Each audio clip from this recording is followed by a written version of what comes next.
Otorrinolaringología, miembro de la Sociedad Ecuatoriana de Rinología y Cirugía Facial, miembro de la Academia Americana de Otorrinolaringología, miembro de la Sociedad Argentina de ORL y de la IAPO, y profesor adjunto de ORL de la Universidad San Francisco de Quito y Universidad Internacional del Ecuador.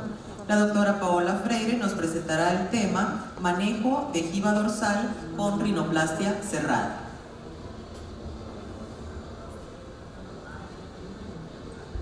Hola. Buenos días con todos. Bueno, continuando con este programa científico que ha sido tan finamente pensado y creado por las distintas sociedades, tanto de otorrino como de rinología. En este panel que hemos empezado a hablar sobre las distintas características y técnicas de utilizarse en las narices latinas y las narices étnicas. Hoy les vengo a hablar sobre el manejo específico de la jiba nasal con rinoplastia cerrada. Esta es una de las técnicas que más utilizamos, es una de las técnicas de mi preferencia. Como hemos escuchado de grandes profesionales, es importantísimo pues conocer los distintos abordajes y las distintas técnicas que tenemos para el manejo de la cirugía de nariz, porque cada nariz tiene sus características específicas, diferentes, y en especial las narices latinas tienen características muy peculiares, por las cuales tenemos que conocer el momento de la cirugía, todas las diferentes herramientas que tenemos o podríamos tener en nuestra mano. Ustedes coincidirán conmigo en que quizás 9 de cada 10 pacientes que entran a su consultorio para buscar una cirugía de nariz y una rinoplastia para mejorar su aspecto estético en específico, les consultan y les preguntan porque su inconformidad es su jiba nasal. El paciente lo que nos puede indicar es: doctor o doctora, lo que a mí no me gusta es esta montañita que tengo, esta protuberancia que tengo, no me gusta mi perfil, cuando me tomo la foto no me gusta salir de lado. El paciente lo que más nota en su nariz es su deformidad a nivel de la jiba nasal. Algunos otros también nos piden que quieren modificar su punta, que tienen una punta ancha, que tienen una punta caída. Otros también se fijan en el ancho de su nariz. Unos pocos, no sé si ustedes se han percatado de esto, no muchos pacientes se dan cuenta cuando tienen laterorrhinias, obviamente cuando la laterorrhina no es marcada. Y muy pocos o poquísimos quizás se dan cuenta o se fijan cuando tienen narices muy largas. Ellos, prácticamente el paciente no percibe esto. La primera causa por la que él nos busca es por modificar su perfil. Utilizando la técnica de rinoplastia cerrada, si bien es cierto ha venido siendo debatida por muchísimos años, con varios pros y contras al utilizar este tipo de abordaje, sin embargo, uno tiene que ser muy objetivo al momento de elegirla y depende del tipo de paciente que tengamos para poder ponerla en práctica. Las ventajas de este tipo de técnica, pues obviamente la primera y la más importante es que no deja ningún tipo de cicatriz. Es poco predecible que nosotros podamos saber si el paciente tiene o no tiene tendencia a ser queloide, con lo cual muchas veces si es que tiene tendencia a ser queloide, pues en el postoperatorio puede dejarse algún defecto a nivel de la columela. El tiempo quirúrgico es un poquito menor. Nuestro promedio de un tiempo en la rinocectoplastia es de 1 hora y media. El sangrado también, hay varios artículos que nos indican que hay un menor riesgo de sangrado. Y dentro de las desventajas de este tipo de técnica, por supuesto, es que no tenemos mucha visualización. El campo quirúrgico obviamente es mucho más cerrado. Y esto hace que el manejo tanto de injertos como de suturas sea mucho más complejo. Enfocándonos directamente en el dorso nasal, depende también de cuál va a ser el manejo de la punta de la nariz que vamos a hacer, depende del tipo de punta. Nosotros en aquellas puntas bulbosas, anchas, utilizamos delivery, utilizamos la incisión marginal. Si es que la punta no requiere un afinamiento muy severo, pues utilizamos la incisión a nivel de los cartílagos laterales alares inferiores, como transcartilaginosa o intercartilaginosa. Y es muy importante, el momento de abordar el dorso nasal, hacer un decolaje completo y amplio subpericóndrico y subperióstico de toda la piel de la pirámide nasal, tanto ósea como cartilaginosa, lo cual nos va a evitar los pinzamientos posteriores en el postquirúrgico. Si es que la ejiva nasal es una ejiva muy prominente, específicamente a expensas de la porción cartilaginosa, es importante hacer la separación de los cartílagos laterales superiores del septum nasal. Hemos probado varias técnicas, hemos utilizado varias de las herramientas que año a año nos vamos actualizando sobre los distintos manejos de la cirugía de nariz. Sin embargo, nuestra preferencia en el manejo de la ejiva nasal siempre es volver a la vieja escuela, y la ejiva ósea nosotros la manejamos con raspas nasales. Pueden ser estas rectas, curvas, comedoras, diamantadas, fuertes, un poquito más delicadas. Y la resección de la ejiva cartilaginosa nosotros la hacemos a expensas de la tijera de Fomont. Cuando es algo milimétrico utilizamos bisturí número 15, y cuando se necesita también lo podemos hacer con tijera iris. Las raspas nasales, todos lo conocen, pueden ser de distintos tipos, rectas, curvas, y en este video vamos a ir viendo cómo realizamos el manejo de la ejiva nasal en un paciente con las características de nariz latina. El paciente tiene un desvío septal, tiene una ejiva nasal muy prominente. Después de haber hecho la septoplastia y la turbinoplastia, vamos directamente al manejo de la punta nasal. Estamos haciendo una incisión transcartilaginosa. Somos muy cuidadosos en el decolaje, tanto de la cara superior como inferior de los cartílagos alares. Realizamos el abordaje del dorso nasal. Como les decía, es muy importante ser meticulosos en que el decolaje sea un decolaje amplio, con el cual nos va a evitar cualquier tipo de imperfección en el postquirúrgico. Utilizamos tijeras de Metzenbach, utilizamos posteriormente el decolador, utilizamos tijeras de iris. Uno de los riesgos de no hacer un decolaje amplio a nivel del dorso nasal va a ser en los pinzamientos de piel, va a ser incluso laterorrinias, o va a ser deformidades a nivel tanto de la parte ósea como cartilaginosa de la ejiva nasal. La reducción de la ejiva ósea nosotros la hacemos con raspas. Quizás es de mi elección porque la puedo hacer de forma controlada, la hago de forma milimétrica, y obviamente palpando. La palpación aquí digital es la base de ir milimétricamente controlando la reducción de la ejiva ósea de la nariz. Muchas veces hemos pensado que ante ejivas dorsales muy prominentes, muy importantes, nuestra primera elección podría ser una rinoplastia abierta. Sin embargo, hemos tenido casos con bastante éxito, con resultados predecibles y duraderos, que con la técnica cerrada hemos tenido muy buenos resultados. Como les decía, la hacemos de forma controlada.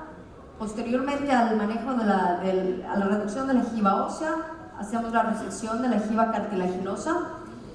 Nosotros utilizamos la tijera de Fomont, utilizamos en aquellos defectos mínimos o cuando hay pseudogivas solamente la resección con bisturí número 15. Y en este caso era una ejiva importante, era una ejiva muy prominente, en donde toda la porción cartilaginosa la podemos ver acá.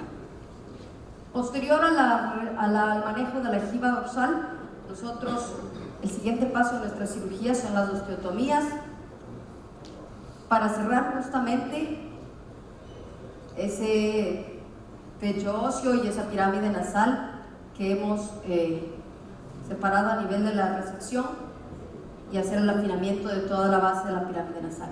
Estos son los resultados del antes y el después. Esto es un resultado a los 6 meses.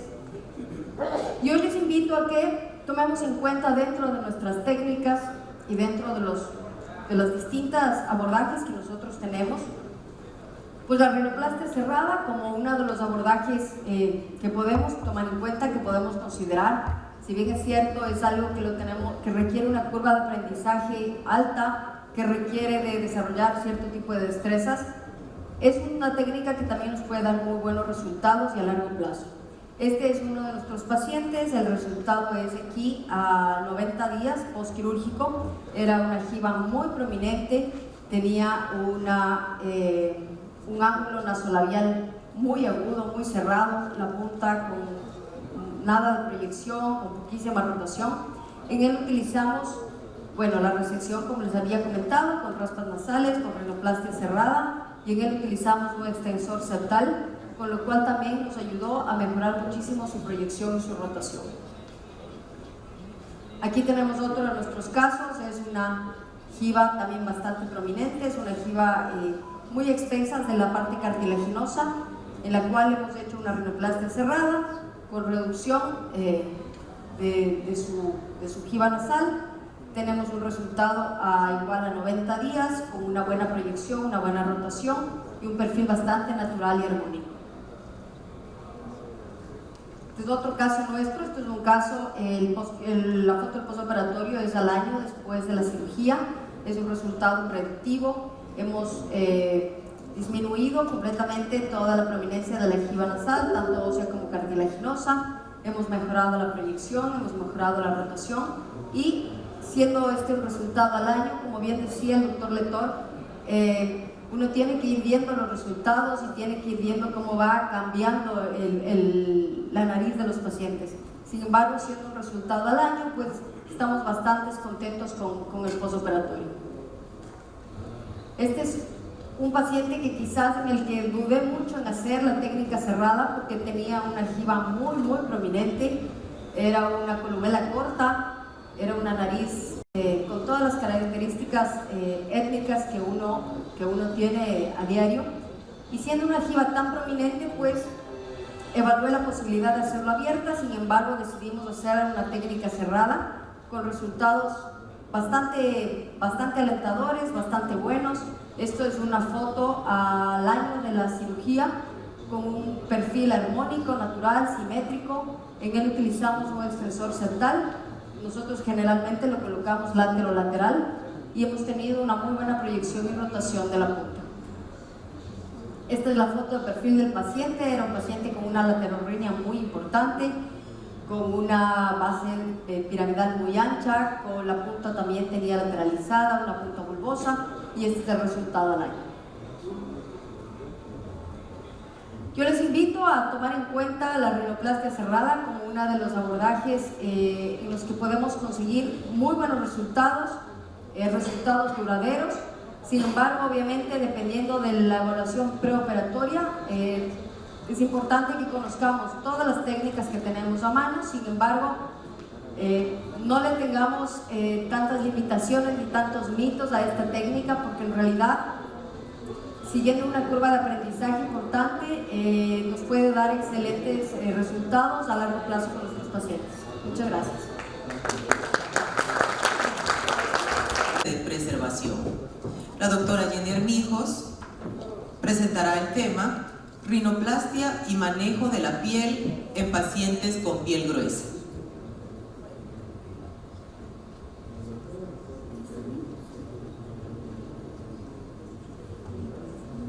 Sociedad, por la invitación. Para mí es un honor estar acá con ustedes y poder compartir mi experiencia en mis pacientes con piel gruesa.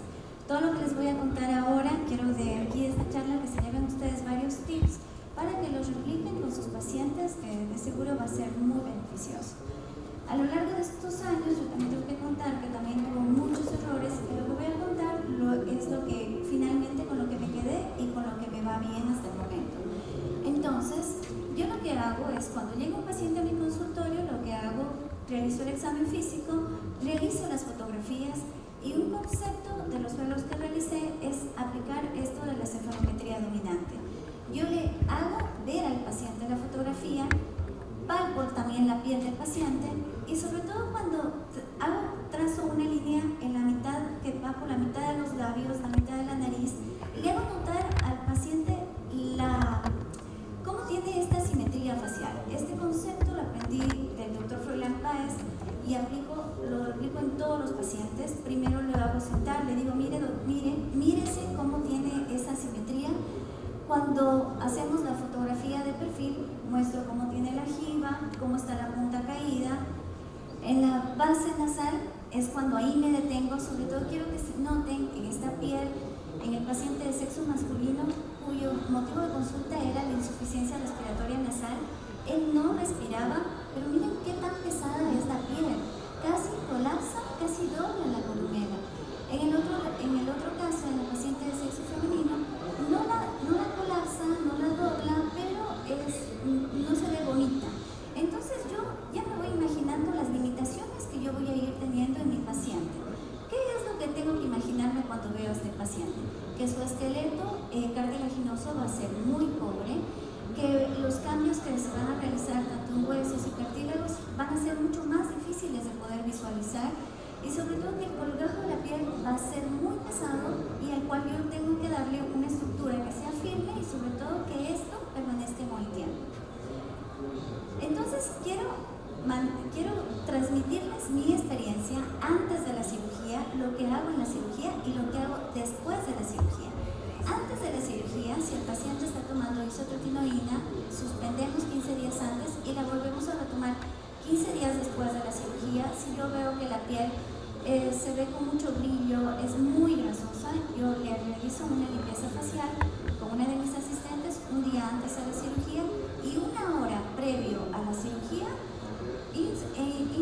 colocamos ácido tranexámico, 2 ampollas diluido lento en 250 cc de solución salina. Esto me ha ido súper bien hasta el momento, hace que cuando nosotros vayamos a la cirugía no tengamos un sangrado tan excesivo que no nos permita visualizar la cirugía. Ahora, en el uso de la isotretinoína, acá me voy a detener un poquito para contar esta experiencia que lo hizo la doctora Roxana Cobo y lo publicó en uno de sus artículos, es los beneficios que tiene la isotretinoína en los pacientes con piel gruesa. ¿Qué va a hacer la isotretinoína? Y aquí les voy a ir contando. Reduce el tamaño de las glándulas sebáceas, adelgaza la capa fibra adiposa, reduce la bacteria del acné y sobre todo reduce la inflamación. Entonces nosotros ya le vamos a contar a nuestro paciente antes de la cirugía que usted tiene piel gruesa, no va a haber un resultado real en poco tiempo, esto va a tardar. Sí tenemos ciertas armas que nos pueden ayudar para que su piel se vea mucho mejor y es el uso de la isotretinoína. Obviamente le hacemos exámenes hepáticos previo a la administración de este medicamento. Ahora, ¿qué vamos a hacer durante la cirugía? Durante la cirugía vamos a posición adecuada del paciente, infiltración adecuada. Yo lo que utilizo es 20 cc de solución salina, 20 cc de silocaína y una ampolla de epinefrina. Y eso me ha ayudado a mantener una infiltración muy adecuada. Eso hace que con el trato que voy a operar no tengamos un sangrado muy abundante. Hipotensión controlada. Y durante la disección quirúrgica lo que hago es tener un adecuado manejo del tejido. Evito usar el electrocauterio, o sea, lo manejo, trato de ser conservador en eso, voy viendo obviamente, y evito también la formación de un espacio muerto, que es el famoso subático. Entonces, el protocolo, bueno, yo voy a ir contando lo que voy haciendo. Durante este tiempo he tenido muchas experiencias y yo voy a contar lo que yo actualmente estoy haciendo, puesto que antes, como dice el doctor Astudillo, uno no se puede casar con una sola técnica, pero bueno, esperamos que en los futuros congresos vayamos contando cómo va la evolución de estos pacientes a largo plazo. Entonces, lo que primero que hacemos es marcamos una V invertida a nivel de la columela, posteriormente marcamos una incisión marginal y hacemos unas marginales extendidas como se puede en este gráfico y avanzamos en el tema de la disección. Vamos haciendo un decolamiento y acá para la recepción de la parte ósea lo que yo utilizo es el micromotor. Esto me ayuda muchísimo para hacer un modelado o un manejo conservador del hueso en el tema de la cirugía y también para los pequeños detalles en el tema de la parte cartilaginosa yo utilizo el electrocauterio. Antes yo lo hacía con bisturí y la verdad que cuando bajaba el colgajo veía que a veces me quedaba como una escalera o me quedaba algo mal. Bueno, entonces con el electrocauterio la verdad que tengo me gusta cómo se ve el dorso. Y un tip acá importante es bajar el colgajo, ir infiltrando, ir instilando solución salina y ir palpando con el dedo, que no queden irregularidades, que no quede asimetrías o espículas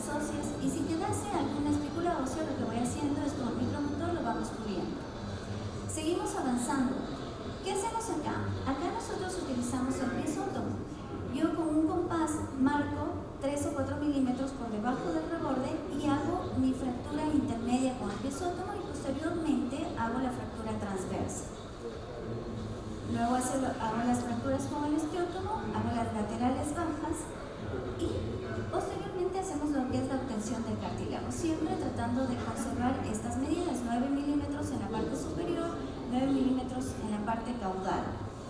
Y algo súper importante, sobre todo en esto de las pieles gruesas y de lo que yo aprendí en estos años, es saber que la espina nasal es nuestra estructura de apoyo. Si nosotros fijamos la parte metrocaudal a la espina, les aseguro, doctores, que ese septum nunca se les va a doblar, mucho más cuando tenemos una piel tan pesada, tan gruesa, para aguantar todo el peso de la piel, ¿no?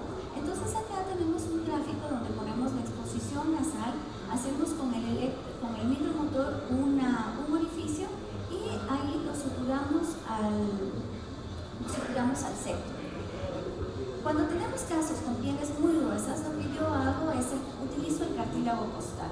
Entonces aquí en este video lo que les voy a ir mostrando que yo hago una marcación de 2 milímetros y voy cortando longitudinalmente y luego trato de esas láminas longitudinales que me midan 2 centímetros y las voy a colocar en la parte ventrocaudal del tabique. Yo utilizo actualmente en las pieles pesadas el extensor sectar 593, autoría del doctor Cristian Cordero, y hasta el momento venimos con buenos resultados. La sujetamos con tres puntos en X, tanto en la parte superior como en la parte inferior. Posteriormente hacemos la formación del nuevo domo y ponemos el punto estabilizador, punto ecualizador, colocamos estos puntos a nivel de la columela. Y este otro detalle es súper importante y un tip importante que ustedes tienen que llevarse. Cuando ustedes bajan el colgajo siempre van a ver asimetrías, cositas que por ahí a lo mejor no les va a gustar. Entonces, un tip es hacer este cartílago, el famoso resize, bien cortadito, pero para lograr a que se vuelva como tipo gel, ustedes tienen que ir infiltrando solución salina, unos 10 cc con una ampolla de gentamicina y así van a lograr esa estructura tipo gel. Lo colocamos en una jeringuilla de insulina y eso lo vamos a ir colocando de tal manera, moldeando nuestra nariz en los espacios que a lo mejor no nos gustó. Posteriormente hacemos una aloplastia y estos son los resultados inmediatos. Miren cómo logramos una mejoría en el ángulo nasolabial. Este es el resultado inmediato de nuestro paciente de sexo masculino. Este es el resultado inmediato en la paciente que mostré de sexo femenino. Como ustedes pueden ver, también el uso del piezótomo ha hecho que disminuya mucho el tema del edema, no hay equimosis. Y en el postoperatorio, ¿qué hago en el postoperatorio? ¿Qué es lo que aprendí en este tiempo? Yo antes la férula la dejaba 10 días. Ahora que veo, las pieles son muy grasas y hace que al séptimo día es como que el aguaplasma se salga de la nariz. Entonces lo que hago es se lo vuelvo a colocar 7 días o 10 días más. Utilizo el micropor 3M, a veces un mes, 2 meses, de acuerdo a la tolerancia de la piel. Y sí, le recomiendo al paciente realizar una limpieza facial una vez al mes. Y vuelvo al uso de la isotretinoína 15 días después de la cirugía en una dosis de 10 miligramos después del almuerzo por 3 meses.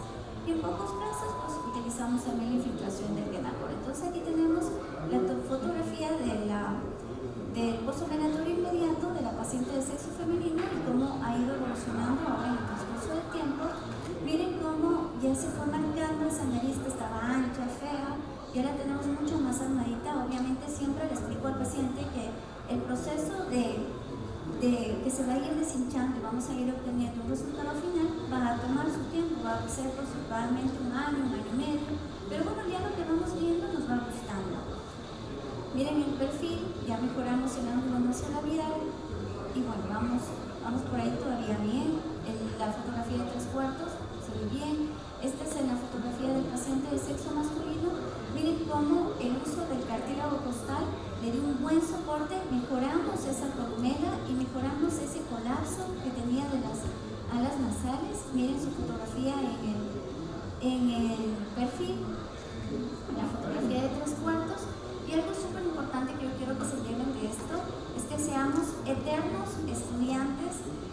No nos casemos con una sola técnica, como dice el doctor Astudillo, sino seamos amplios en la cabeza para mantener y ser abiertos a todas las técnicas, ser abiertos a la tecnología que viene. La nariz evoluciona, tenemos que tener nuestra propia curva de aprendizaje, porque muchas de las veces lo que hacen, como dijo el doctor, lo que hacen en Turquía no es lo mismo a lo que tenemos acá en Ecuador. Nuestras pieles y nuestros pacientes son diferentes. Y como conclusión, no fallemos en la consulta. Antes de hablar, escuchemos al paciente qué es lo que quiere y antes de hacer, pensemos. Mientras más recursos conozcamos, mejores oportunidades vamos a tener de resolver problemas y aprendamos a preservar el dorso. Evitemos la resección cefálica de los salares. A mí hasta el momento me ha ido muy bien con la estación sectal 593. El manejo postoperatorio es tan importante como nuestra planeación antes de la cirugía. Y recuerden que las pieles gruesas son muy pesadas y por lo tanto tenemos que darle estructura, darle fuerza. Y uno de los cartílagos más fuertes es el cartílago costal. Agradezco a todos por su atención. Les dejo acá mi página de Instagram, en donde yo siempre voy publicando todo el trabajo que voy realizando, y a todos ustedes, gracias por su atención. Es especialista en otorrinolaringología con mención especial en cirugía de cabeza y cuello y otorrinolaringología pediátrica en la Pontificia Universidad Católica del Ecuador. Tiene una maestría internacional en alergología y alergias. Es médico tratante del Hospital San Vicente de Paúl en Ibarra y en el Hospital Metropolitano. Nos va a hablar sobre la experiencia en el manejo de la rinitis alérgica con inmunoterapia. Adelante, doctora. Gracias, buen día con todos. El tema que yo les voy a hablar el día de hoy es nuestra experiencia en el manejo de rinitis alérgica con inmunoterapia en el centro de ORL, en donde venimos manejando ya nuestros pacientes aproximadamente desde el 2019. Antes de empezar un poco sobre la epidemiología, sobre qué es los datos que tenemos de la rinitis, esto va a depender mucho del país, de la latitud y de las condiciones climáticas, y es por eso que en los países que están marcados las estaciones son los países con mayor prevalencia. Tenemos mayores datos reportados en Reino Unido, Nueva Zelanda, en Australia y en Nigeria. En Estados Unidos, un dato característico es que hay una prevalencia mucho más relacionada en los pacientes de rinitis con asma. Con datos en los de Estados Unidos hasta el 33%, en Europa hasta el 41%, en América del Sur hasta el 30%, y en Ecuador solo tenemos datos del 2014, donde la prevalencia de la rinitis va desde el 14 hasta el 16%. Siempre es importante que cuando tengamos un paciente con rinitis consideramos todos los diagnósticos diferenciales que podemos mantener, ya que si no pensamos en esto, no sospechamos que existe y el paciente podemos estar haciendo un manejo equivocado con un diagnóstico equivocado. Tenemos varios tipos de rinitis, desde las inducidas por fármacos, la ocupacional, la química, la rinitis del embarazo, la rinitis eosinofílica no alérgica, la trófica, la autoinmune, que tienen que pasar por nuestra cabeza el momento que nos presentemos como un paciente que ya viene siendo manejado, que no tiene buenos resultados, que está probando varios medicamentos sin mejoría. Esto es algo que venimos manejando todos, desde hace mucho tiempo no han cambiado la clasificación, siempre determinamos si nuestro paciente está dentro del intermitente leve o persistente moderado. Vamos a basarnos sobre el tiempo de las molestias que tienen nuestros pacientes y sobre todo si es que la rinitis está afectando en la escolaridad o en el trabajo y que alguno de estos síntomas se vuelve un síntoma problema en la calidad de vida del paciente. Ahora lo que estoy utilizando mucho es una escala analógica visual para poder evaluar la severidad de la rinitis de acuerdo a los lineamientos y sobre todo poder evaluar cuál es la evolución de mi paciente. El paciente evalúa sus molestias en una escala del 0 al 10 o del 0 al 5, dependiendo cuánto ha ido cambiando su evolución. El diagnóstico, tenemos un gran grupo que es el grupo del diagnóstico clínico. La mayoría de pacientes se quedan dentro de este grupo, pero también tenemos que recordar que tenemos un grupo de los test en vivo que podemos poner en práctica para nuestros pacientes. Dentro de esto tenemos las opciones de pruebas cutáneas, de medir IgE específica y de realizar una citología nasal. Dentro de las pruebas cutáneas también tenemos opciones, tenemos el prick test, que es la prueba con la que nosotros trabajamos, tenemos las pruebas intradérmicas y tenemos las pruebas de provocación nasal. ¿Cuáles son las recomendaciones? De acuerdo a las guías, ¿qué es lo que nos dice? Tiene una recomendación de tipo B, que dice que se debe realizar e interpretar una prueba alérgica y una IgE específica en pacientes con diagnóstico clínico de rinitis que no responda al tratamiento clínico, un diagnóstico que no estamos seguros o cuando es necesario conocer el alérgeno específico para poder iniciar una terapia. A partir aproximadamente del 2016, del 2015 ya se está usando mucho esto, pero en realidad en las guías de la OMS esto está desde hace mucho tiempo antes, en donde nos dicen que en pacientes en quien antihistamínicos y dosis moderadas de corticoides intranasales han dado un control insuficiente de síntomas después de haber hecho un seguimiento de 2 a 4 semanas, es momento o es indicación de realizar una prueba y la posibilidad de empezar con una inmunoterapia. En cuanto al diagnóstico, como les dije, tenemos dos opciones, el prick test y la IgE específica. ¿Cuáles son los beneficios del prick test? Tenemos una alta sensibilidad, tenemos un bajo costo en relación a todos los alergenos que podemos medir en una sola prueba y podemos obtener una valoración rápida, ya que el paciente en el mismo momento del test se va con su informe y va sabiendo qué son los alergenos que le causan una respuesta exagerada y cuáles no. A diferencia de la IgE específica, aquí se realiza una medición sérica de este tipo de anticuerpo frente a alergenos completos y tiene una menor sensibilidad y un mayor costo en comparación con las pruebas cutáneas del prick test. A su vez, ¿qué es lo que sabemos sobre la IgG o la IgE total? Esto es una recomendación en contra, no hay que medir este tipo de exámenes en pacientes con rinitis. No nos va a dar ningún tipo de información que nos maneje o que nos aporte en algo para el manejo de su rinitis. Y definitivamente otros test no específicos como la rinomanometría, el test olfatorio, la medición del óxido nítrico, son test que no están recomendados o que hay una recomendación en contra de pedirlos o de solicitarlos.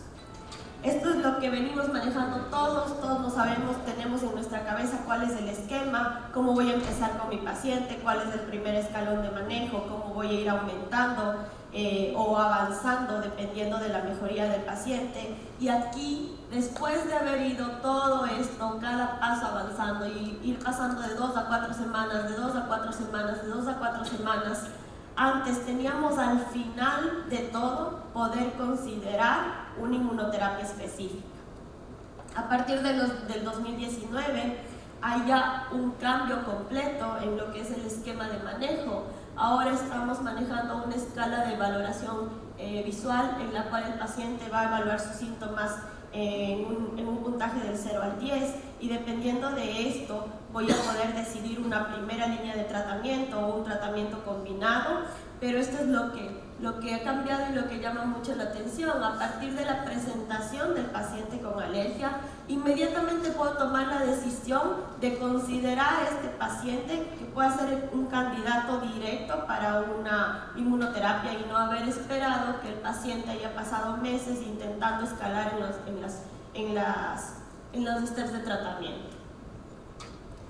¿Qué es lo que hacemos nosotros en el centro? ¿Cuáles son los pacientes que van para un prick test y para un inicio de una inmunoterapia? Son pacientes que de inicio tienen síntomas persistentes graves, pacientes que han usado antihistamínicos y corticoides intranasales combinados y que no logramos controlar los síntomas, pacientes quienes no quieren mantener un tratamiento en base de medicación, que no se apegan al tratamiento, que son los que no están a favor de tomar o de usar medicación a diario, pacientes en los que los medicamentos estén causando efectos adversos, sobre todo la resequedad y el sangrado, cuando hay un mal apego al tratamiento y el paciente regresa a los 15 días, no usó su spray como le dijeron, no tomó la medicación y dice que no hubo una mejoría. y pacientes que tienen un contacto directo y a diario con el alergeno, por ejemplo, veterinarios que tienen una alergia al pelo del perro o del gato y que independientemente de lo que estén haciendo tienen molestias persistentes. ¿Cuáles son las contraindicaciones para poder hacer una prueba? Que el paciente esté cursando con un asma descontrolado severo en ese momento, que tenga una enfermedad de la piel que no nos permite realizar la prueba, sobre todo en el antebrazo, en donde lo usamos, que tenga el paciente una enfermedad cardíaca grave descompensada, que esté usando betabloqueantes, que haya tenido una experiencia con una reacción adversa en alguna prueba alérgica o en algún inicio de una inmunoterapia, y el embarazo. El embarazo siempre y cuando vayamos a iniciar con la inmunoterapia, porque una vez iniciada, si la paciente queda embarazada, no es indicación de suspender. Esto es lo que realizamos. ¿Qué ha sido lo más difícil de llegar a todo esto? Una de las cosas es que no hay unas guías estandarizadas que nos digan qué alergenos medir. No hay unas que nos digan del panel que tenemos disponibles, cuáles tengamos que escoger dependiendo del lugar o de la población o del medio en donde nos estamos desarrollando. Por eso que hemos venido un poco cambiando, un poco investigando cuáles son los alergenos que tenemos disponibles. Utilizamos alergenos americanos, pero sin duda no todos los paneles que nos presentan tenemos ni siquiera disponibles acá en el país. Entonces no vamos a tener una buena respuesta. Esto ha ido cambiando un poco, pero sin embargo llegamos a medir cerca de 25 alergenos en un mismo examen con una respuesta. El test toma aproximadamente 40 minutos en que evaluamos al paciente y el paciente se va con un diagnóstico. Y un poco en lo que vamos viendo ahora, hasta el momento tenemos 268 pacientes evaluados con PRIC-TEST y con manejo. De todos los pacientes hemos visto que 238 fueron pruebas positivas y que este grupo de 30 tuvieron un examen negativo que venía siendo tratado ya por mucho tiempo como una rinitis alérgica y que en realidad no se trataba de eso.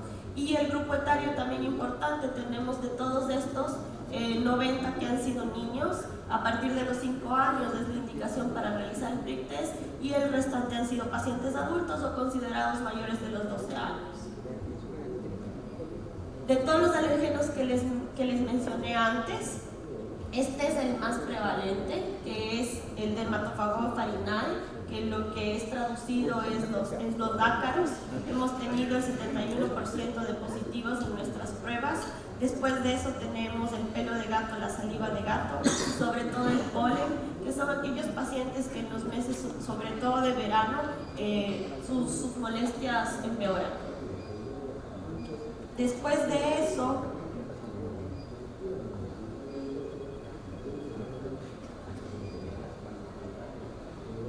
después de tener un examen o un test positivo, ¿qué es lo que viene a continuación?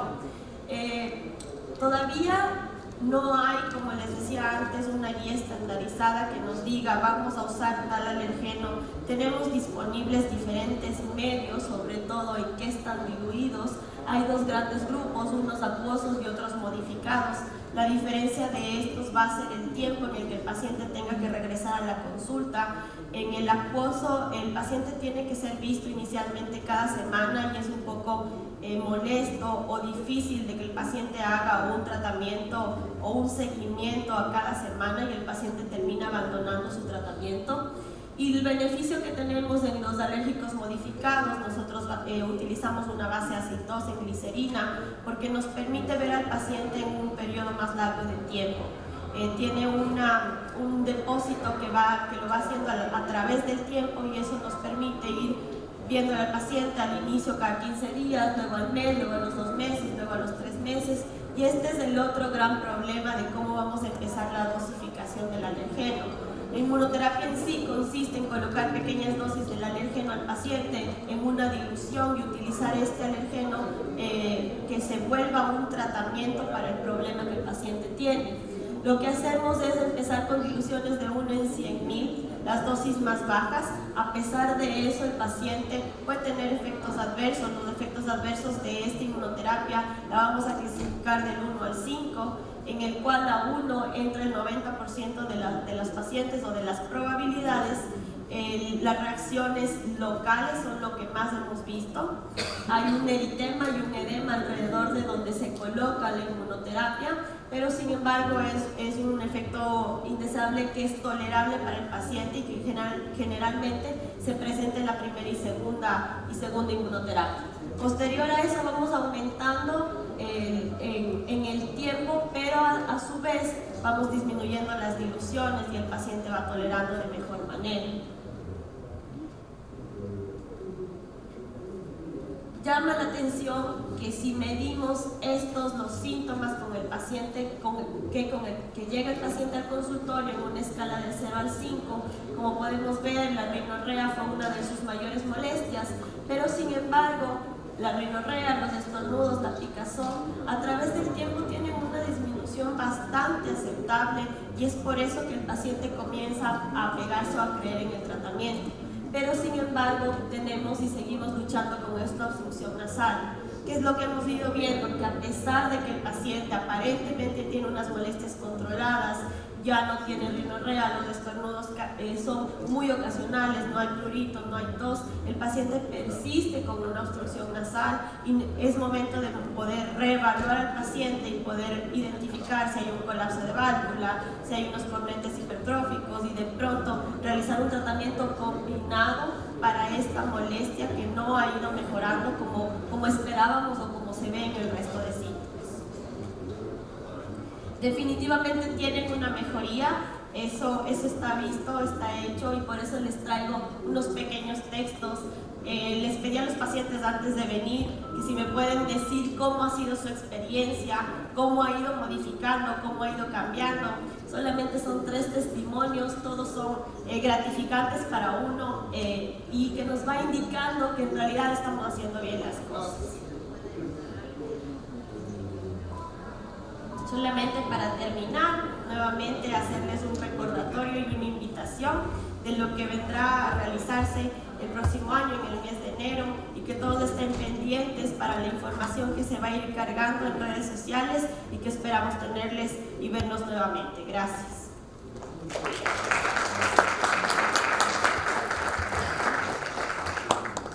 A continuación tenemos la charla sobre cirugía endoscópica del septum posterior